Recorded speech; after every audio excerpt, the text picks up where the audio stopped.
नमस्कार, विनय आईएएस के चैनल में आप सभी का स्वागत है। जैसा कि डेली आपको झारखंड से रिलेटेड वीडियोस दी जा रही है और अभी जो चल रहा है झारखंड का, अभी हम जनजातीय शासन व्यवस्था के बारे में जो डीपली इंफॉर्मेशन है वो आपको दे रहे हैं। पिछले क्लास में हमने मुंडा, परहा इन दोनों के बारे में जाना और अब जो है आज हम डिस्कस करेंगे मांझी परगना शासन व्यवस्था के बारे में। अब ये जो जैसा कि हम जानते हैं कि जो संथाल है झारखंड की प्रमुख आदिवासी में से एक है। झारखंड के प्रमुख आदिवासियों में से एक आदिवासी कौन है? हमारी संथाल आदिवासी है। और इस संथाल आदिवासी में कौन सी शासन व्यवस्था प्रचलित है? मांझी परगना शासन व्यवस्था। कहाँ? संथाल आदिवासियों में ये प्रचलित है। संथाल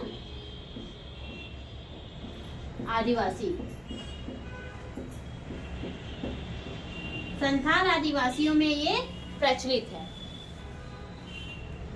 वैसे तो ये झारखंड के सभी प्रांतों में पाए जाते हैं, परंतु बेसिकली प्रॉपर ये अगर आपको कहीं मिलेंगे तो कहाँ मिलेंगे? आपको ये मिलेंगे संथाल परगना में, ये मिलेंगे हमें संथाल परगना में।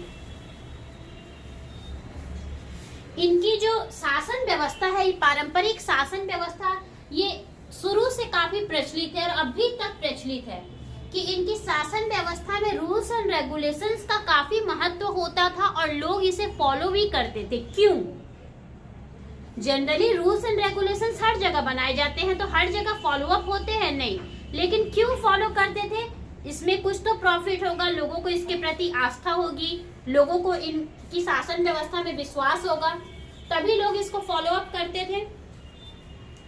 अपने समाज को सुचारू रूप से चलाने के लिए इन लोगों के प्रत्येक गांव में प्रशासकीय एवं धार्मिक प्रधान होता है और इन सभी के कार्यों को देखने के लिए जो इस कार्यों को देखते हैं उनका होता है, जैसे बहुत सारे लोग होते हैं। जो सबसे पहला है वो होता है आपका परगनैत। जो सबसे पहला है उसको हम क्या बोलते हैं? परगनैत बोलते हैं। जो परगनैत है ये कितने गांवों को मिलकर बना होता है? 15 से 20 गांवों के बीच, 15 से 20 गांवों का एक परगनैत होता है। 15 से 20 गांवों का यह गांवों के मांझियों का प्रधान होता है। जिस मामले को देश मांझी नहीं निपटा सकते हैं उस मामले को परगनैत सुलझाता है। ये होता है आपका मांझियों का प्रधान, जिसे हम क्या बोल सकते हैं? मांझियों का प्रधान। ठीक है। जिस मामले को, जिस विवाद को देश मांझी, ये भी प्रशासनिक व्यवस्था के कार्यकर्ता हैं, देश मांझी नहीं सुलझा पाते हैं, उसको कौन सुलझाता है? उसको सुलझाता है परगनैत। क्लियर? नेक्स्ट आते हैं देश मांझी या मोरे मांझी। परगनैत के बाद हमारा आता है देश मांझी या मोरे मांझी।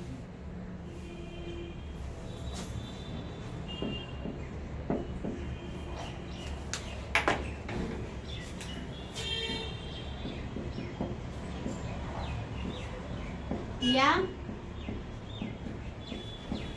मोरे मांझी, ये होता है आपका कुल 10 से 8 गांवों को मिलाकर, टोटल 5 से 8 गांवों को मिलाकर, 5 से 8 ग्राम को मिलाकर एक बनता है आपका देश मांझी या मोरे मांझी।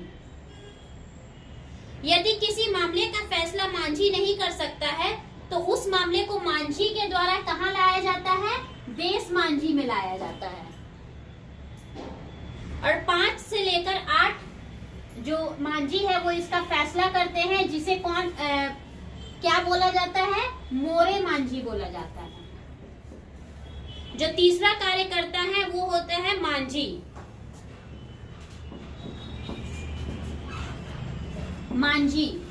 मांझी जो है वो गांव का प्रधान होता है।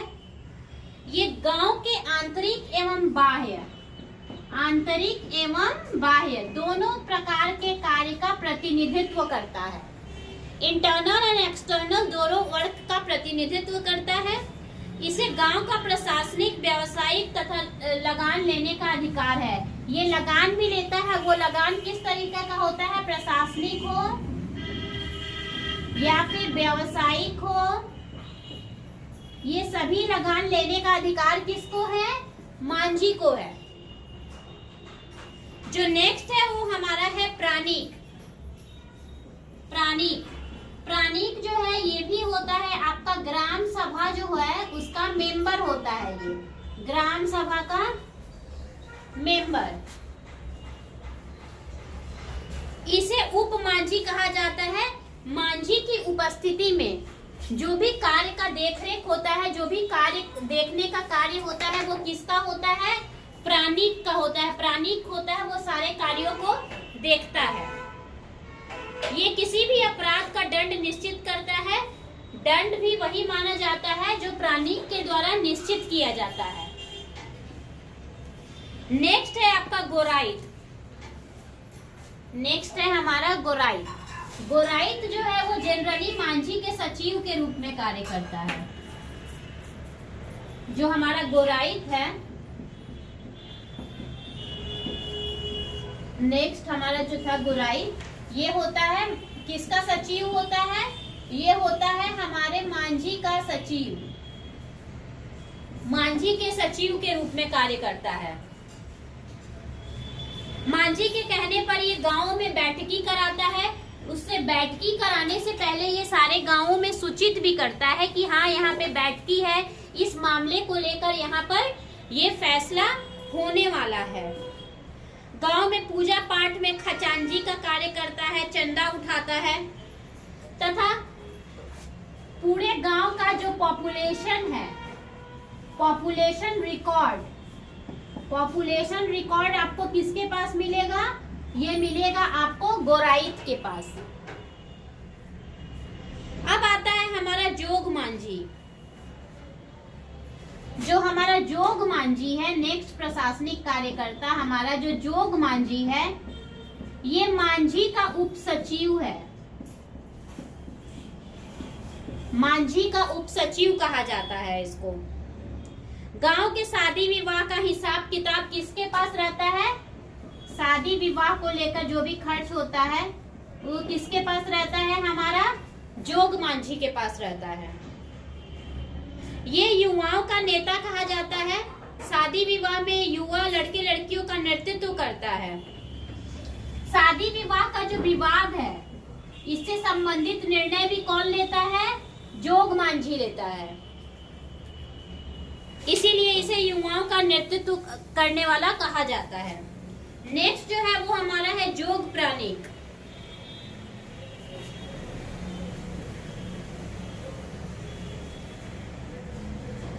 नेक्स्ट हमारा क्या है? जोग प्राणिक। ये जो जोग प्राणिक है ये उप जोग मांझी कहा जाता है। जो हमारा जोग प्राणिक है, जोग प्राणिक, ये जो है उप जोग मांझी कहा जाता है। इसे उप जोग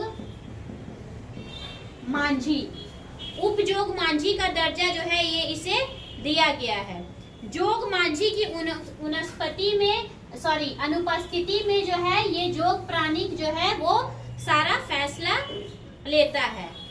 नेक्स्ट है भगदो प्रजा। जो भगदो प्रजा है ये गांवों का कुछ प्रमुख सज्जनों का जो ग्रुप होता है, समूह होता है। भगदो प्रजा सज्जनों का प्रमुख ग्रुप समूह होता है। गांव के प्रत्येक मामलों के निष्पादन में इन लोगों का जो फैसला होता है, इन लोगों का जो राय होता है वो अनिवार्य होता है। क्यों? क्योंकि इसमें सज्जन लोगों की उपस्थिति होती है। सज्जन लोगों का राय मशवरा जो गांव के लोग हैं वो जल्द मानते हैं और सुनते भी हैं। नेक्स्ट है हमारा लासेर टेंगोए। लासेर टेंगोए जो है वो संगठनात्मक प्रमुख होता है। लासेर टेंगोए, इसको हम लोग बोलते हैं संगठनात्मक प्रमुख। ये ग्रामीणों का जो है, जैसे कोई भी आक्रमण हुआ, कोई दूसरे गांव से हमला हुआ तो बाह्य हमलों से रक्षा करना, बाह्य बाह्य हमलों से सुरक्षा प्रदान करना। ठीक है, बाह्य हमलों से सुरक्षा प्रदान करना। नायके, नेक्स्ट है हमारा नायके। जो नायके है वो गांव में पूजा पाठ का कार्य संपन्न करता है। जो भी पूजा पाठ से संबंधित कार्य होते हैं वो कौन संपन्न करता है? नायके। इसके अलावा भी गांव में जितने भी धर्म से संबंधित मामले होते हैं, धर्म को लेकर जो भी विवाद होते हैं, उसमें किसका फैसला सुनना अनिवार्य होता है? नायके का। नायके का एक और प्रमुख कार्य है, जितने भी देवी देवता होते हैं गांव में, उनका पूजा पाठ करना प्रमुख कर्तव्य है नायके का। तो माझी परगना व्यवस्था में हमने देखा गोराइत के बारे में, जोग प्रणानिक, भगदे प्रजा, लासरे टेंगोय, नायके, परगनैत, देश मांझी, इन सब के बारे में। चौकीदार, चौकीदार जो है वो जब मांझी का आदेश आता है तो जो भी बदमाश होता है उसको पकड़कर सजा के स्थल तक ले जाना किसका कार्य होता है? चौकीदार का कार्य होता है। दिसुम परगना बहुत ही इंपॉर्टेंट है। दिसुम परगना, जब बहुत कुछ मामले ऐसे होते हैं जिसका निपटारा परगनैत भी नहीं कर पाता है, तब वो मामला जो है वो किसके अंतर्गत जाता है? वो मामला जाता है दिसुम परगना के अंतर्गत, और दिसुम परगना सभा में इसको निपटाया जाता है। ये जो है गांव को संभालने के लिए एक न्यायालय बोला जाता है, एक हाई कोर्ट बोला जाता है। जनरली हम कह सकते हैं इसको कि ये हाई कोर्ट है। जब हर जगह से इसका किसी भी विवाद में निपटारा नहीं होता है तो वो निपटारा हो जाके होता है दिसुम परगना के अंतर्गत। तो ये सारे जो है ये इसके प्रशासनिक कार्यकर्ता हैं। भूमि विवाद जैसे विवादों को लेकर जो भी दिक्कतें हैं, किस तरीके से ये लोग अपना विवाद निपटाते हैं, उसके बारे में हम लोग जानेंगे। विवादों का निपटारा कैसे करते हैं? विवादों का निपटारा, विवादों का निपटारा में सबसे मोस्ट इम्पोर्टेंट आपका पॉइंट है भूमि विवाद। जमीन को लेकर जो विवाद होता है, संथालों में जो जीविका है उसका मुख्य आय है, आधार है जमीन जायदाद। मतलब कि जमीन खेती करना जो है उनका मुख्य व्यवसाय है, और इसी को लेकर लोगों में, भाइयों में आए दिन जो है जमीन को लेकर विवाद उत्पन्न होते रहते हैं। विवाद की जो स्थितियां हैं वो उत्पन्न होती रहती हैं। जो जमीन जायदाद के विवाद है, इसे पारंपरिक नेतृत्व के द्वारा कौन निपटाता है? मांझी परगना ही निपटाता है। पारंपरिक नेतृत्व के द्वारा, मांझी परगना के द्वारा ही निपटाया जाता है। लेकिन कोई पक्ष जो है, जब कोई भी जमीन जायदाद को लेकर विशेष प्रकार का विवाद खड़ा हो जाता है, तो एक पक्ष इस विवाद के बारे में संबंधित गांव का जो मांझी है उसको सारा जानकारी देता है। मांझी जो है वो दोनों पक्षों को बुलाकर बैठकी कराता है, दोनों की बातों को सुनता है कि दोनों की बातों में क्या क्या सच्चाई है। उसके बाद वो बैठकर विचार विमर्श लेता है और फैसला जो है मांझी सुनाता है। अब है नेक्स्ट हमारा जो है वो है आपराधिक मामले। आपराधिक मामलों में किस तरीके से मांझी परगना शासन व्यवस्था जो है वो सुलझाता है। जब भी कोई अपराध होता है, हत्या जैसा गंभीर अपराध हो या कुछ भी, तो अगर आरोपित व्यक्ति का आरोप सिद्ध हो जाता है तो अपराध के मुताबिक उसे दंड किया जाता है। अपराध के मुताबिक जो है अपराध कैसा है, छोटा है, बड़ा है, ज्यादा हेवी अपराध है, उसके हिसाब से है वो दंड दिया जाता है। और जो सबसे हल्का दंड है उसको करेला दंड कहते हैं। जो सबसे हल्का दंड है उसको करेला दंड बोलते हैं। और ये जो करेला दंड है इसमें जो राशि जमा करनी होती है वो कितनी होती थी? 1.5 रुपए। 1.5 रुपए तक का जो है वो राशि जमा करना पड़ता था। अगर कोई गंभीर रूप से दोषी पाया जाता है तो उसके मुताबिक उसको बड़ा आर्थिक दंड दिया जाता है। दंड जो भी दिया जाता है वो उसे मानना पड़ता है। आमतौर पर लोग उसे गांव से बहिष्कार करते हैं। जो गांव का बहिष्कार, गांव से बहिष्कार, 2 साल 3 साल या आजीवन, ये होता है जो सजा सुना रहा है उसके ऊपर डिपेंड। यौन अत्याचार के मामलों में किस तरीके से जो है वो ये लोग अपना फैसला सुनाते हैं। ऐसे आपराधिक मामलों में जो भी पीड़ित है, ऐसे आपराधिक मामलों में जो भी पीड़ित है वो सबसे पहले किसको खबर देता है? सबसे पहले वो मांझी जो कि प्रधान है उसको सारी आपबीती सुनाता है, उसको सारी बातों के बारे में बताता है। इसके बाद सारी बैठक सभा में सारे दोनों पक्षों से पूछताछ होती है। उसके अलावा जब दोषी सिद्ध हो जाता है और अगर दोनों जो लड़का है लड़की दोनों राजी हो जाता है तो दोनों को शादी के बंधन में बांध दिया जाता है। यही फैसला जो है वो माना जाता है। अगर दोषी पाया गया व्यक्ति पीड़ित लड़की को पत्नी के रूप में स्वीकार करने से इनकार कर देता है तो ये जो विवाद है वो जाता है देश मांझी के अंतर्गत। फिर देश मांझी इसके बारे में जो भी फैसला लेता है वो मानना दोनों को पड़ता है। इस तरह से जो है परिवार तथा गांव का विवाद ये लोग किस तरीके से समझाते हैं। परिवार तथा गांव के विवाद में पीड़िता व्यक्ति जो है, जो परिवार तथा गांव का विवाद,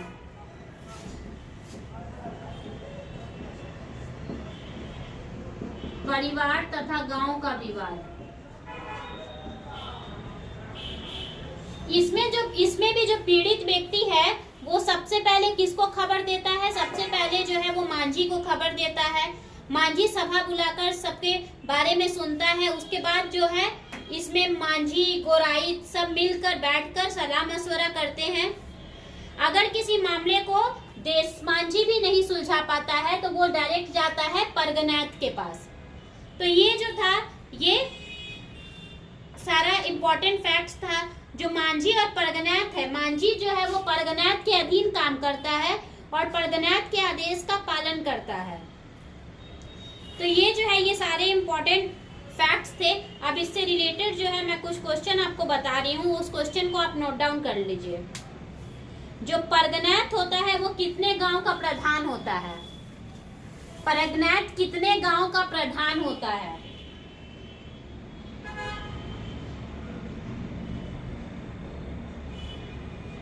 संथालों की पारंपरिक स्वशासन व्यवस्था में सबसे ऊपर कौन है? संथालों की पारंपरिक शासन व्यवस्था में सबसे ऊपर कौन है?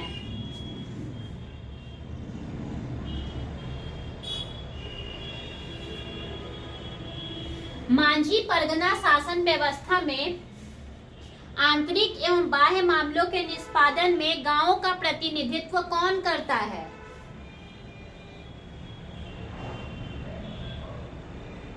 मांझी परगना व्यवस्था में शादी विवाह के विवादों का निपटारा कौन करता है? मांझी परगना शासन में जोग प्राणिक किसकी अनुपस्थिति में कार्यभार संभालता है? मांझी परगना व्यवस्था में जोग प्राणिक किसकी अनुपस्थिति में कार्यभार संभालता है?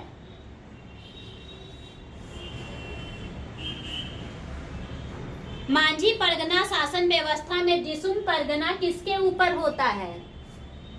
तो ये जो था ये इम्पोर्टेंट क्वेश्चन थे आज के टॉपिक से रिलेटेड। आज हमने पढ़ा है मांझी परगना स्वशासन व्यवस्था के बारे में। Is it clear? अब सारा चीज आपको क्लियर हो चुका है? That's all for today. Thank you.